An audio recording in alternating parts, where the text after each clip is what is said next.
Momento de hablar de este terrible caso, doble homicidio, doble feminicidio en realidad y posterior suicidio ocurrido en San Lorenzo. Un hombre que hizo todo esto no sin antes herir a un agente policial. Ya está con nosotros Sergio Valdés, nuestro compañero, para darnos mayores detalles sobre lo que ocurría esta madrugada. Sergio, buenas tardes. Buenas tardes, Jorge, también a los televidentes de Red Guaraní.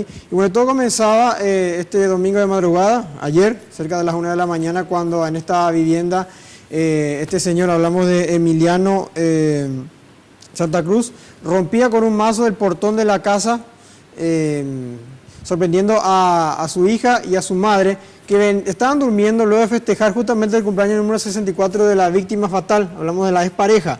Estaban terminando el cumpleaños de la víctima. Estamos hablando de esta mujer, María Inés Vallejos, de 64 años de edad, y también de Mónica Raquel Santa Cruz, de 31 años. El hombre las busca, las sorprende, ya con un revólver calibre 38. Este revólver sube hasta la planta alta, las persigue y efectúa 4 disparos contra cada una, en diferentes partes del cuerpo.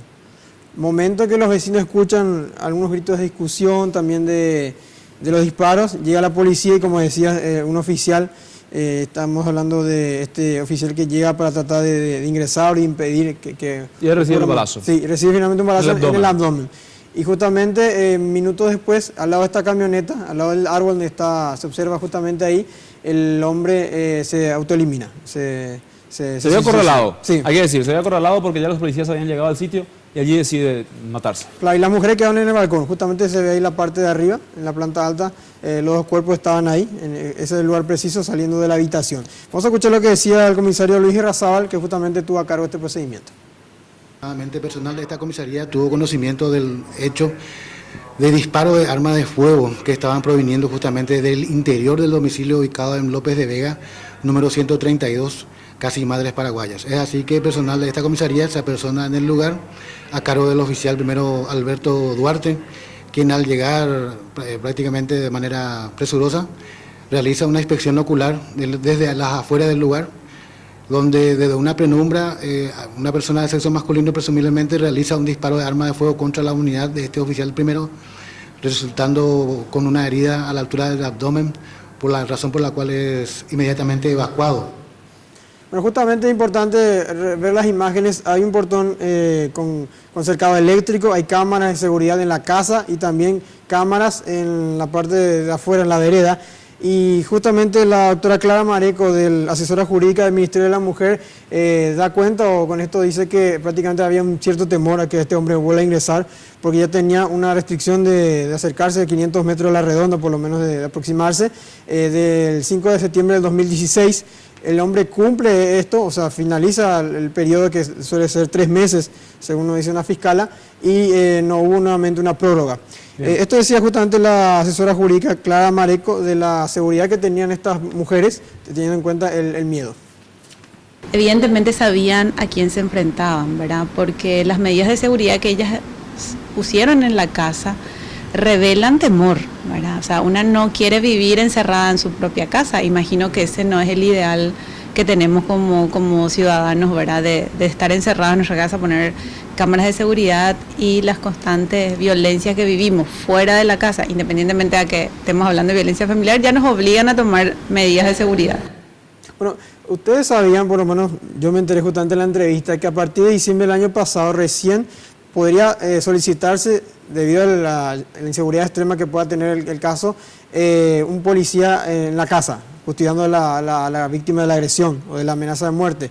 Recién, como la ley de 5.777 se empieza a aplicar desde el año pasado, hay un artículo que permite eso. Esta mujer, según los vecinos y los familiares, había recibido ya varias amenazas de muerte de parte de este hombre y no hizo la denuncia.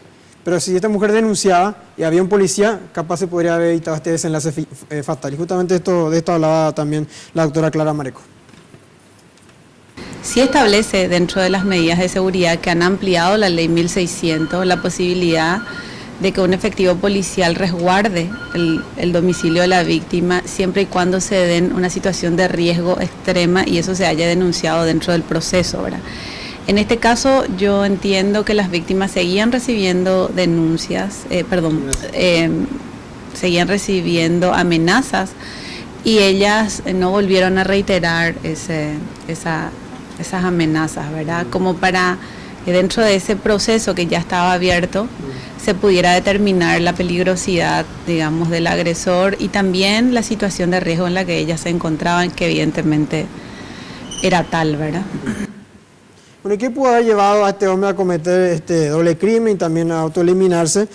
Y se manejan varias hipótesis. La principal es una disputa de bienes, teniendo en cuenta que el señor era comerciante y no le dejaba entrar a esta vivienda la expareja, según dijo la sobrina. Hablamos de María Santa Cruz, sobrina de Emiliano. Con Escribano inclusive intentaron ingresar porque decían que ya terminó la restricción de poder ingresar y el hombre estaba reclamando división de bienes, según dijo la sobrina, porque estaban separados, que se dividían la vivienda, algunas cosas también que tienen adentro. Y bueno, esa es posiblemente una de las causas. Otros hablan también de celos hacia su hija que desmiente justamente la sobrina. Esto decía María Santa Cruz. Y eso sí, considero.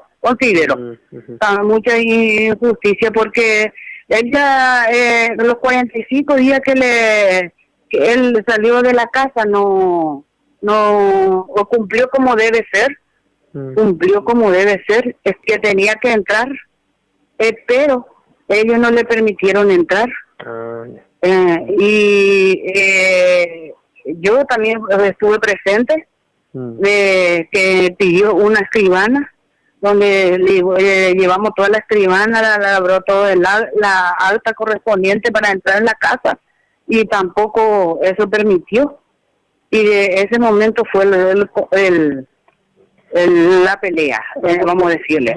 Uno estaba muy nervioso, digamos, disgustado por eso a él. Uno estaba así muy, digamos... de rato sí, de rato no.